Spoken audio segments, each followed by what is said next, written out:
안녕하세요. 이제 26회 이어서 계속 하겠습니다. 지난주 시간에 이제 지금 우리 이제 지장보살님이 지금 자기 자신에 대해서 그릇되게 알고 있고 자기 자신을 그렇게 믿고 있는 사람들을 어찌 이거를 내가 해야 되겠습니까? 라고 이제 부처님한테 묻는 거죠.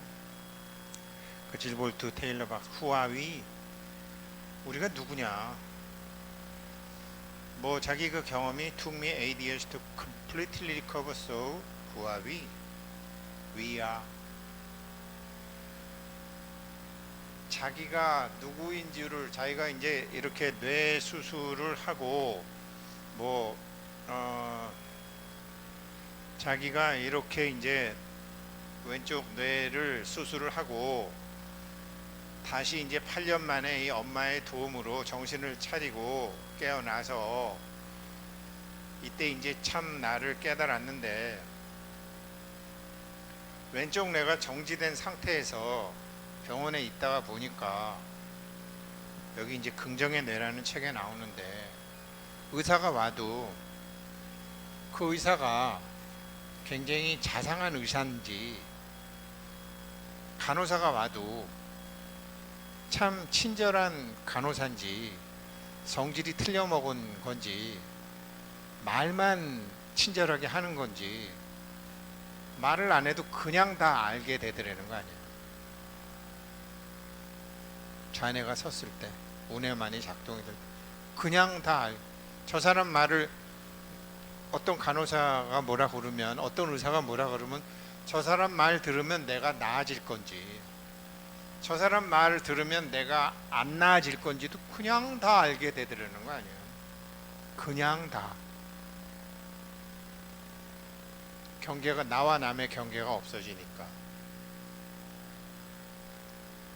그러면서 인사이트, 통찰력이 생겼다라는 거 아니에요. 자, 그런데 그래서 믿음이 바뀌고, 이게 뭐 부처님이 말씀하신 거 이게 다 가능하다는 믿음이 생기고, 내가 하는 일이 세상에 필요한 일이면 세상에 내가 하는 일을 위해서 다 작동이 되리라는 그런 믿음, 확실, 통찰력이 그냥 시간과 공간을 초월해서 그냥 느껴지게 되더라. 그냥 감정이 생기게 되더라. 전혀 새로운 감정이. 그래서 부처님께서 이제 이 열애장품 끝나고 지장보살님이 부처님한테 물어보기를 제가 지난 시간부터 말씀드리고, 지금 이것 때문에 질볼트 테일러 박사 말씀도 드렸고, 뭐 섹스 중독, 도박 중독, 도벽 중독, 도 중독 이런 거 말씀드렸지만, 세존이셔. 제가 대중을 관찰해 보니 마음에 의심 가는 바가 있어서 아직 확실한 결심을 못 내는 듯합니다. 과거의 경험과 기억에 때문에 잠재의식에 프로그래밍화 되어 있는 자기 자신으로 자꾸 세상을 보고 미래를 그려나가고 앞에 있는 당면 과제를 해결하려고 하니 그렇게 되는 거죠. 이제 열애께서는 그 중생들의 의심을 제거해서 주셨지만, 무상이다, 무생이다, 본각에 이익이 있다, 입실제에 들어가면 이렇다, 그건 아마륵과 같은 것이다, 그거는 실바의 바다에 들어가게 된 열애장의 바다에 들어가서 어떻게 된다라고 쫙 얘기해 주셨지만, 대중을 위해서 중생들이 갖고 있는 의심을 제가 대신 여쭤보고자 합니다. 아직 중생들은 자기 자신의 믿음이 있기 때문에 그 믿음과 다른 믿음을 얘기하시면 아직은 불편해합니다.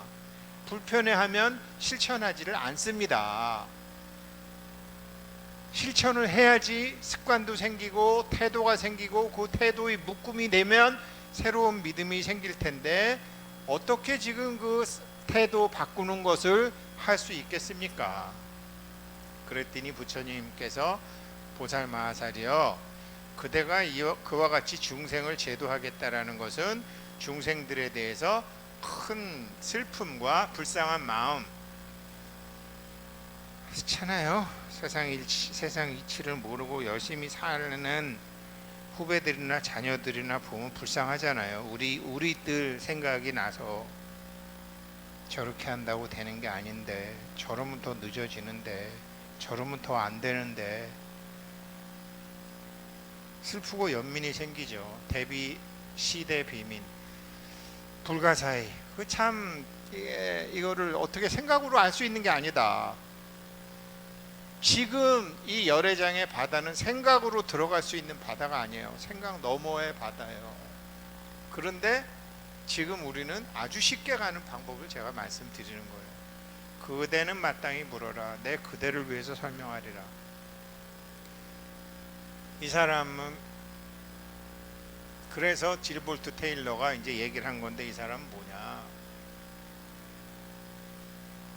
force power 이렇게 얘기를 하면서 이제 자기가 왼쪽이 피가 나서 왼쪽이 완전히 멈추고 오른쪽 뇌만 됐을 때, 우뇌만 됐을 때, 사람은 two cognitive mind, cognitive는 인지라는 거거든요. 두 개의 인지하는 마음이 있더라.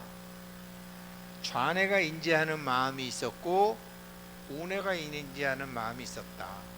그랬는데 우뇌로 자기가 좌뇌를 다쳐서 우뇌만으로 인지하다 보니까 그냥 완전히 다른 세상이더라. 그래서요, 이제 그 얘기를 하는 거예요.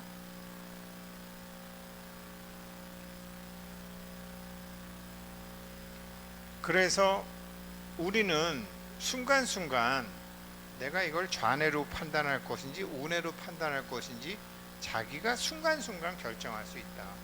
그런 권한이 우리에겐 있다. 우리가 원하는 것, 우리가 원하는 사람을 순간순간 선택할 수 있다. 지금 여기에서. 이게 제가 지금 열애장의 바다의 이제 핵심인데요. 작은 거부터 제가 그랬죠. 몸이 저라고 생각하는, 몸이 저라고 인식을 하다가 이 공간이 저라고 인식을 하는 것처럼, 지금 내가 음악을 듣는데 우뇌로 듣겠다. 이 사람 영상을 한번 꼭 보세요. 20분밖에 안 되니까. 그래서 자기 의식으로 내가 우뇌로 음악을 듣겠다. 우뇌로 나무를 보고 산을 보고, 우뇌로 미워하던 사람도 보고, 우뇌로 답답하던 사람도 보고, 우뇌로 새도 보고, 우뇌로 죽은 쥐도 보고, 우뇌로 풀도 보고, 우뇌로 돈도 보고, 우뇌로, 이걸 자꾸 연습하시는 거예요. 우뇌를 자꾸 연습하시다 보면요, 중요한 게 하나 있어요.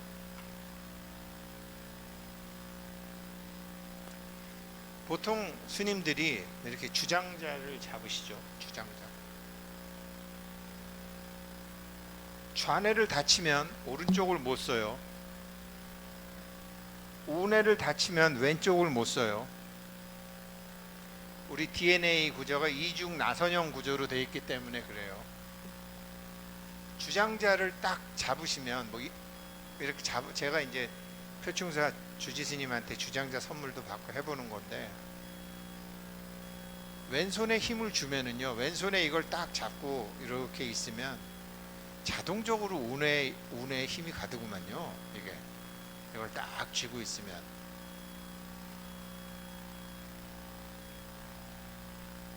그러니까 그렇게 자꾸 우뇌로 세상을 바라보고 우뇌를 사용하는 연습을 하시는 거예요. 우뇌는 사랑도 내려놓고 미움도 내려놓고, 역경계도 내려놓고 순경계도 내려놓고, 초조함도 내려놓고 서두름도 내려놓고, 된다 안 된다는 생각도 내려놓고. 왜? 우뇌는 모든 상이 없으니까. 이 사람 영상 한번 봐보세요. 도움 되실 거예요. 아무런 상이 없어요. 여여해. 그렇게 해서 훈련을 하시는 거예요. 그렇게 이제 훈련을 하시다가 보면 그래도 여기에 이제 어떻게 되냐면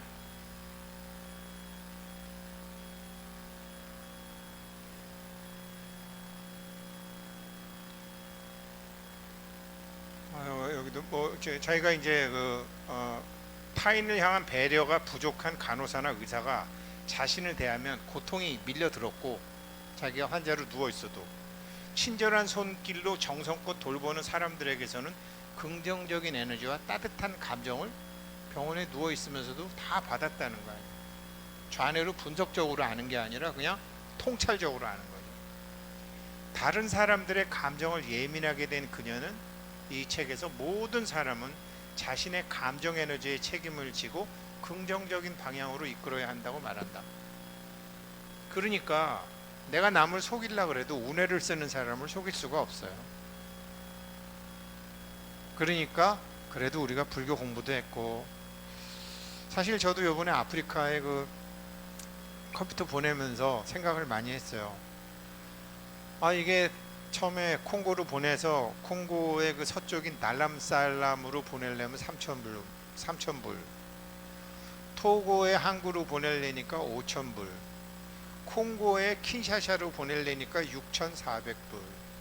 남아프리카 공화국 홍수환 선수가 옛날에 세계 챔피언 먹었던 더번으로 남아프리카 공화국으로 보내려니까 한 3,500불.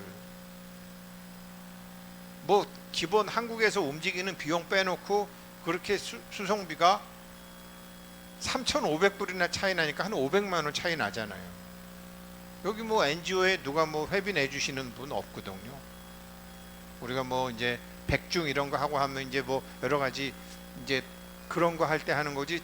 제가 처음부터 여기는 이제 태양광 발전소가 지어지면 태양광 발전소에서 사람들을 이제 학교를 세울 생각을 했기 때문에 뭐 회비 받아 갖고 운영할 생각을 처음부터 안 했었어요. 그러다가 보니까 발전소 생기는 게 늦어지니까 이제 제가 힘들게 된 거죠. 전부 뭐 제 돈으로 할 수밖에 없는 상황이 된 거죠. 뭐 내년에는 이제 고창에서 이제 그런 게 다 설비하고 이런 게 나오니까 내년엔 자동으로 되겠지만, 또 뭐 그랬었죠. 그러다가 보니까 이제 좌뇌로 자꾸 제가 계산을 하는 거예요. 이거 콩고 너무 비싼데 6,500불, 토고 5,000불 좀 싼데, 남아프리카 공화국 3,500불 더 싸고, 달람살라는 3,000불이면 싼데, 이 새끼 그냥 달람살람으로 받지 무슨 놈의 마타디야 3,400불. 자꾸 계산이 들어가더라는 거죠. 그러나 계산 안 하면 물론 바보죠. 계산은 하지만 계산 결과를 쓰지는 않는 거죠. 운해로 간다. 운해로. 그렇게 이제 왜 원래 이제 뭐 토고의 학생들이건 콩고의 주부들이건 그래도 이 10년 된 컴퓨터, 고물 컴퓨터지만 그래도 엑셀을 배우고 워드를 배우면 이 사람들이 마트에 취직하건 뭐 어디에 취직하건 엑셀을 할 줄 알고, 우리도 옛날에 운전할 줄 알면 취직하는 게 뭐 많았잖아요. 기술이 있으면. 컴퓨터 엑셀 할 줄 알고 워드 할 줄 알면 취직할 수 있으니까, 그래 그 사람들 그렇게 이제 나와 남의 경계가 허물어진 상태에서 상대방한테 좋은 거로 운해의 판단으로 그렇게 자꾸 가주는 거죠. 습관화 될 때까지, 태도가 바뀌어서 새로운 믿음이 생길 때까지. 그렇게 자기 자신의 감정에 자기의 책임이 있다라고 얘기하는 거예요. 자기 자신의 감정을 바꾸려면 운해에서 생기는 감정을 써야지 좌뇌에서 생기는 감정으로는 안 된다. 운해에서 생기는 감정, 운해에 대한 공부를 해야 될 거 아니에요. 운해에 대한 공부가 열애장의 공부고, 운해에 대한 공부가 본각의 이익에 대한 공부예요. 운해에 대한 공부가 입실제품, 입법계품에 대한 공부고, 그것이 화엄세계의 공부고, 그것이 초하루, 초이틀, 초삼일 공부예요. 복덕에 대한 복덕의 시스템에 대한 올바른 믿음, 화엄 성중들의 작용에 대한 믿음, 그리고 문창제군처럼 그렇게 매일매일 늙어 죽을 때까지 공부하는 믿음. 소크라테스가 사형 선고 받았잖아요.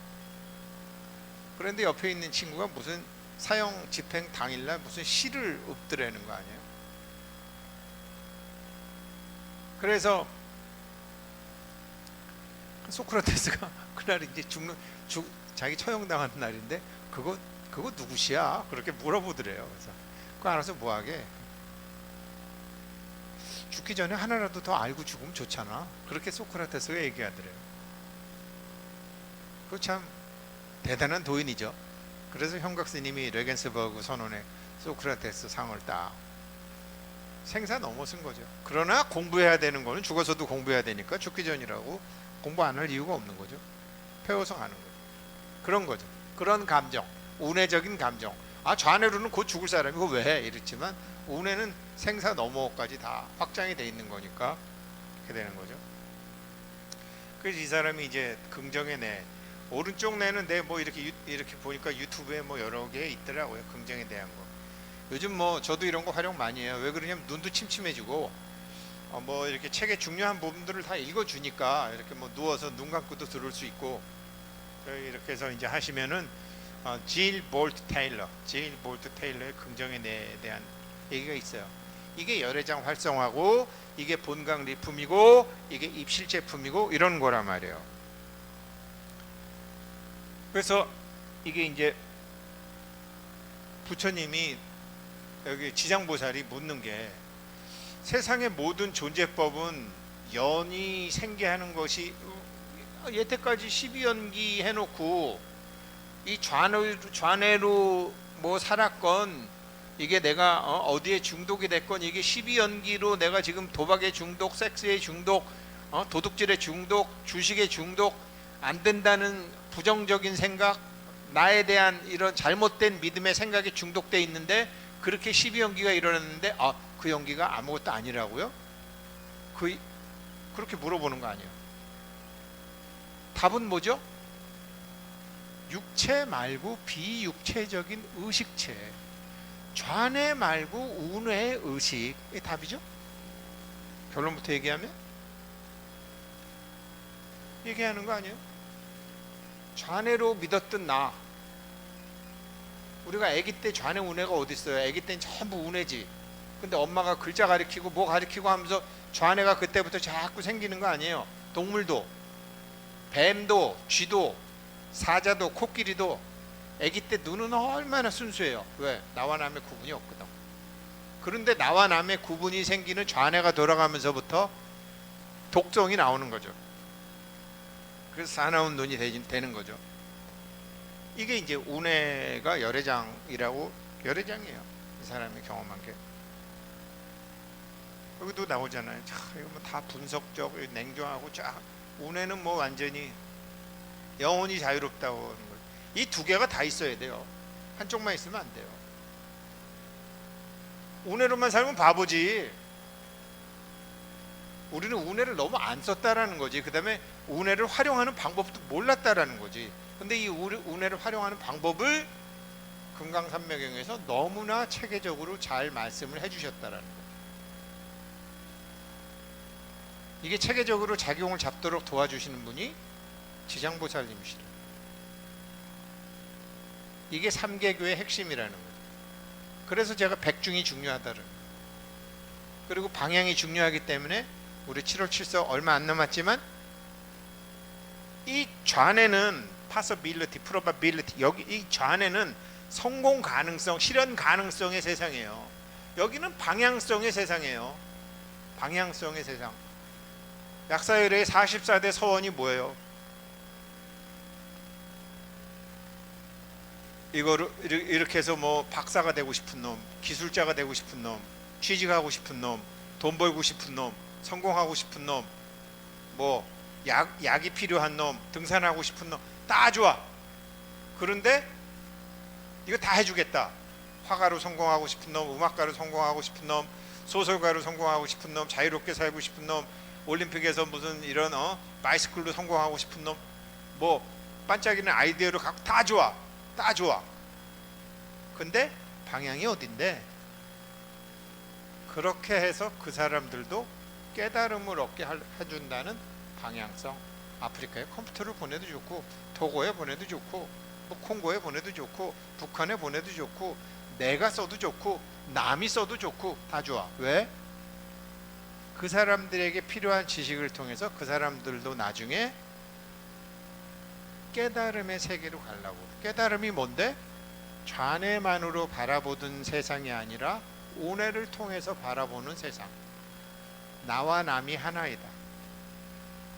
북경에 비가 내리면, 북경에서 나비가 펄럭이면 아마존에 비가 오는 것처럼, 이게 좌뇌로서는 인식이 안 되는 카오스의 세상이지만 이게 다 하나로 작동이 일어난다는 세상. 그러면 이 작동이 내가 하는 일에 일어나려면 그게 약사경의 44가지 서원이죠. 방향성으로 사는 세상. 그죠? 그래서 지장보살님이 두 번째 질문이, 아니 그렇게 존재하는 법이 12연기에 보면 속성이 없이 헛개비처럼 그렇게 무생이고 무상이고 하면 지금 열애장은 법이 어떻게 일어나는 겁니까? 아니 사성제도 없다, 12연기도 없다. 그런데 어떻게 해서 새로운 법이 일어난다고 하는 거죠? 라고 지장보살이 딱 물어보잖아요. 열애장의 작동 원리에 대해서 물어본다니까요, 지장보살이. 근데 여기에 답이 뭐냐? 과학이 다 우뇌는 장교, 좌뇌는 일반 병사이다. 우뇌가 사실은 방향성을 잡아주면은 좌뇌는 따라온다라는 거예요. 근데 우리는 여태까지 이걸 몰랐어요. 수처작주 입처개진, 어디 가나 주인이 되고 어디 가나 진리가 되려면 우뇌를 공부해서 우뇌의 방향성, 열애장을 공부해서 열애장의 방향성이, 대장이 깃발 들고 가야 되는데 그거는 몰라. 전략은 없이 전술적인 것만 한 거예요. 지금 러시아 군대처럼 완전히 당나라 군대가 돼버려. 이게 답이에요. 우뇌가 장교고 좌뇌가 일반 병사이다. 여기에 새로운 법이 생긴다라는 거예요. 세 번째, 법이 그런 겁니까? 근데 그런 법은 어떤 것에 의지해서 의탁이성 없이 상대가 없는 것이라는 거니까, 그럼 이런 거는 저절로 일어나는 겁니까? 물론 답은 아니죠. 이게 무슨 소리냐? 세 번째 질문이. 부처님이 이제 12연기를 설하시잖아요. 제일 중요해요, 12연기가. 이 마부 찬나는 이제 부처님이 그 출가하실 때 그 부처님 말을 끌고 갔던 마부죠. 근데 나중에 이제 부처님이 머리 잘라서, 야 이거 머리카락 잘라서 이거 우리 아버지 갖다 드려, 이제 그랬다가 이제 아버지하고 마누라하고 다 얘기하고 난 다음에 나중에 자기도 이제 그 깨달음을 얻겠다고 오는데 안한존자한테 찾아가죠. 존자님, 나도 좀 깨닫고 싶은데 어떻게 해야 깨달았습니까? 라고 물어보니까 안한존자가 부처님께서 까짜야나 존자에게 깨달음에 대해서 설명하는 것을 내가 알고 있다. 그때 까짜야나 존자에게 깨달음에 대해서 부처님이 설명하시는 게 이렇더라라고 해서, 부처님께서 까짜야나 존자에게 얘기해 주셨던 법문을 안한 존자가 마부 찬나한테 해주시는 건데, 그게 12연계예요. 우리가 무명, 행, 식, 촉, 수, 애, 취, 유, 생, 노, 사 있잖아요. 여기서 제일 중요한 게 유예요. 유가 바로 존재예요. 존재의 실상과 존재들이 있는 이 법계의 살림살이가 어떻게 돼? 근데 존재의 실상이 뭐라고 그랬죠? 저는 문수를 한 번도 본 적이 없어요. 볼 수가 없어요. 제 눈은. 지금 여기 계시는 이 방송을 보시는 분들도 우승택을 만나본 적이 없어요. 우승택에 대한 자기의 그림을, 사실 거꾸로 우승택을 이렇게 보면 저걸 거꾸로 망막이 짚히면 뇌에서 우승택을 이렇게 잡아주시는 거잖아요. 우리는 절대로 다른 사람을 볼 수가 없어요. 자기가 뇌에서 그린 사람만을 보게 돼 있는 거라고. 그래서 전부 우리는 이야기꾼들이에요. 자기가 만든 이야기 속에 사는 거예요. 그래서 부처님이 무생이라고 하셨고, 제가 우리 아들 낳았어요. 제가 우리 딸 낳았어요. 우리 딸과 아들이 태어난 적이 없어요. 걔네들은 내 생각 속에서 태어난 거예요. 저 마누라가 생긴 게 없어요. 내가 생각한 우리 마누라가 생긴 거예요. 우리는 직접 망막에서 다 뇌에서 조정을 해서 보여주니까. 그래서 우리는 전부 다 본인이 원하건 안 원하건 자기 자신이 지은 스토리텔링 속에 살아가요. 그러니 내가 나쁜 놈이라고 믿어버리는 사람은 그 사람은 나쁜 놈일 수밖에 없어요. 내가 좋은 놈이라고 생각하는 사람은 좋은 놈일 수밖에 없어요. 나의 과거의 경험과 기억과 믿음과 태도와 습관 속에서 프로그래밍화 돼서 나에게 비춰진 상은 그렇게 비춰지니까.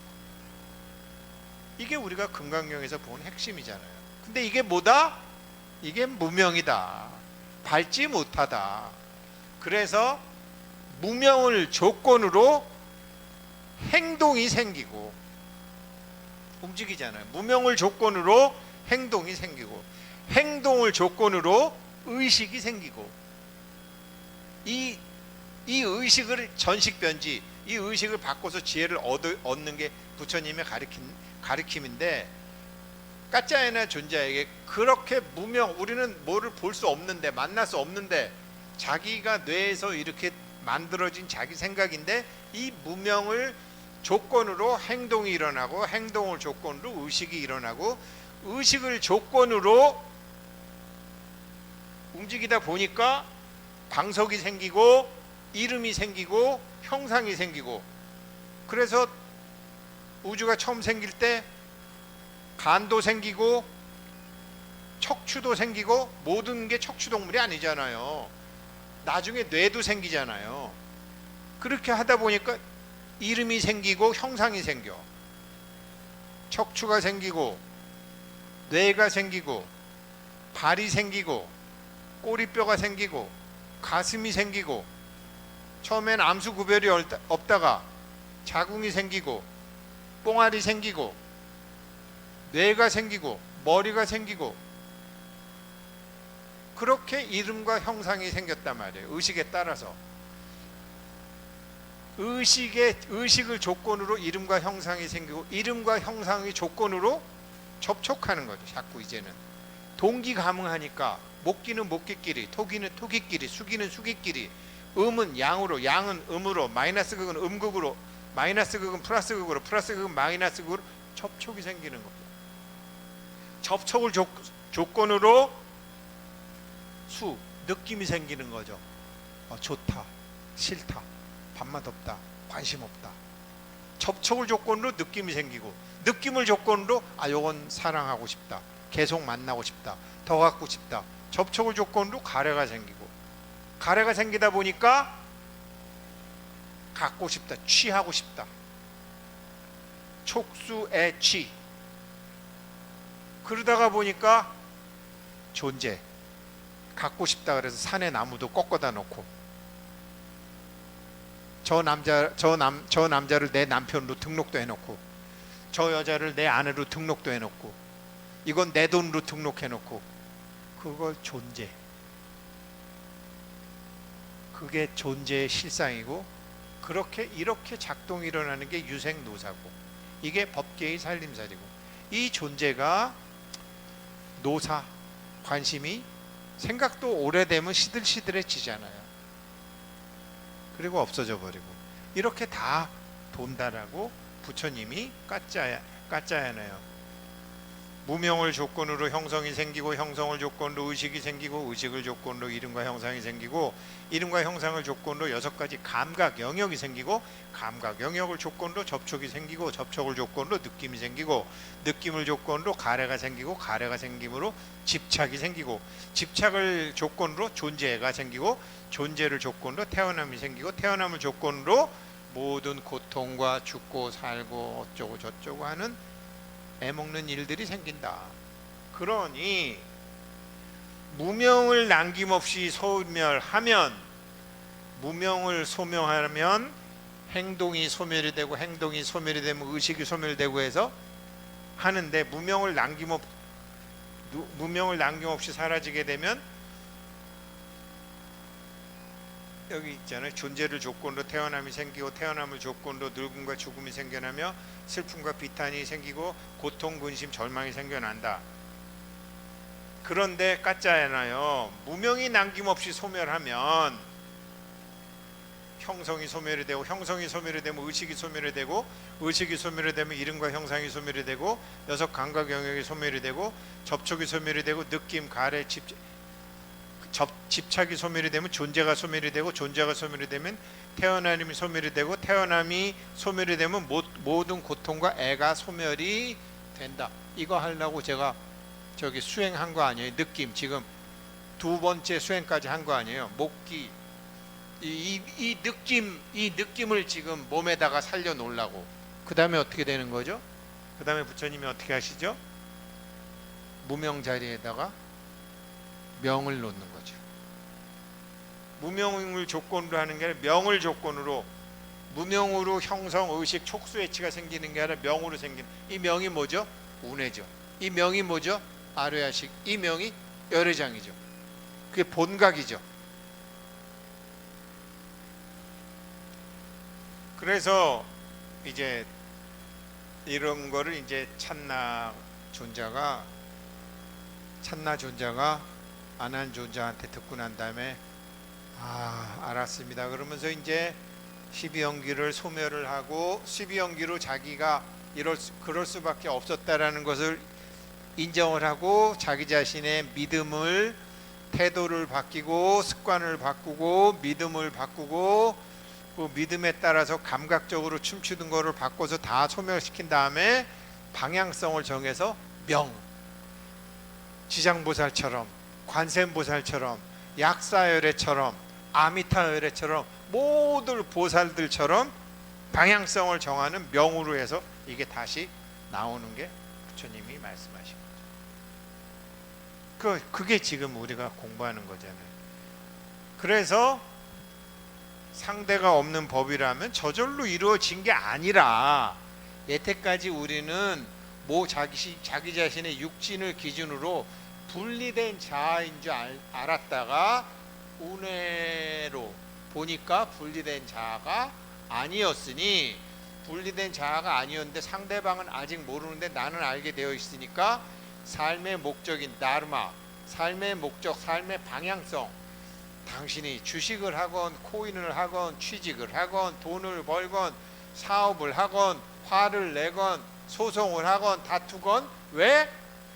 삶의 방향성을 위해서, 그 사람과 나와 세상의 밝음을 위해서, 삶의 방향성을 위해서 가는 것이라면, 똑같이 무명행식 대신에 명행식, 그 다음에 유깁, 촉수, 애치가 일어난다라는 거죠. 다 이거를 질문해 주시는 거거든요. 그래서 일체 모든 법의상은 본래 자체로 열반인데, 그 열반과 공상도 그러다 그러니 이러한 모든 법도 자체는 원래 열애장에 의해서 일어나는 12연기도 원래는 없는 것이지만, 이게 무명에서 시작하는 게 아니라 명에서 시작하는 거기 때문에 이게 여여하게 되는 거군요. 여여하게 된다라는 것은 내가 원하는 방향성이 세상이 원하는 방향이라면 그 방향으로 모든 작동 원리가 자기에게 생긴다라는 소리군요. 그거잖아요.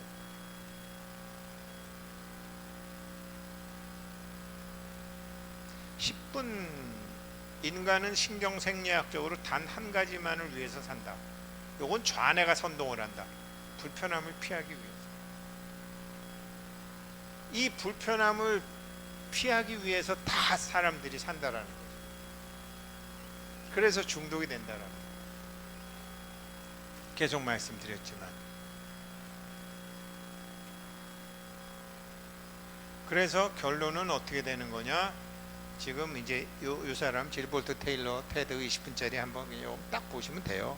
그래서 이 사람이 얘기하는 운에 대한 게 열애장에 대한 얘기구나 라는 거 맥을 잡으신 다음에, 그러면 새로운 결심이 되잖아요. 지금 삶의 방향성이 바뀌잖아요. 그 삶의 방향성을 우리는 부자 완성 프로젝트 약사경의 44대원이 44대원 중에 1개, 2개, 3개, 그게 자기 원이에요. 그 중에 하나가 자기 원을 그대로 잡으면 돼요. 그럼 새로운 결심 기회가 생기면 그것에 대한 감정과 느낌, 그게 100억이 들어오면 내가 막 날아갈 것 같겠다, 내가 지금 이거 하게 되면 막 어떻게 될 것 같겠다라는 그 감정과 느낌이, 이게 고양된 감정과 느낌이 자기 몸에 나와야 돼요. 그러니까 가짜로 난 정말 아프리카에 정말 나는 발전소 짓기를 바래요 라고 입으로만 하는 사람이 있고, 그 생각만 하면 뇌에서 새로운 호르몬이 막 분비가 되는 사람도 있고, 신이 나는 사람도 있고, 몸은 거짓말을 안 해요. 그것에 대한 생각이 자기가 제일 정확히 알아요. 인도네시아 보르부두르 사원에 연화대 놓는 것도 그냥 하는 사람도 있고, 그 부처님 연화대 놓으면 내가 맨바닥에 앉는 것보다 자기 몸이 달라요. 자기 몸이. 이게 진심인 사람은 운해로 보게 되면 그걸 다 알게 된다니까요. 그 감정과 느낌, 여기에 새로운 중독이 되는 거예요. 이건 중독이라고. 이게 이제 정말로 이런 걸 뭐라고 그래요? 이런 걸 법열이라고 그래요. 법으로 생기는 즐거움. 이런 걸 선열이라고 그래요. 선열. 선으로 생기는 즐거움. 새로운 중독의 시작이죠. 그러면 이게 습관이 되고, 이게 태도가 되고, 이게 믿음이 되는 거죠. 이 믿음이 나와야지, 이 믿음에서 근거한 생각, 이 믿음에 근거한 수행, 이 믿음에 근거한 행동, 그리고 나중에 이 믿음 버려버려도 그냥 살아도 똑같이 된다라는 게 지금 금강산매경의 핵심이죠. 이 믿음에 중독되는 거. 이것에 대한 지장보살의 질문이 계속 나와요. 그래서 오늘까지가 이제 지장보살 질문에 대한 걸 하고요. 마지막으로 이제 직영 공덕분 1회 27회로 더하고, 그 다음에는 원문을 갖다 놓고 조금 지겹더라도 그래도 우리가 책을 한 권 다 떴다 그러면 이렇게 지금 개괄적으로 설명하는 게 아니라 쭈르륵 해서 원문에서 하는 거를 21일간 하고, 이제 내일 하루 더 이 금강산매경의 가르침을 자기 마음에, 자기 인생의 방향성에, 자기의 했을 때 좌뇌에다 박는 거죠. 이거는 운해로 살겠다는 게 좌뇌에서 인식이 되면 어떤 공덕을 받게 되는지를 27회 분에서 공부하도록 하겠습니다. 오늘 여기까지 하겠습니다. 감사합니다.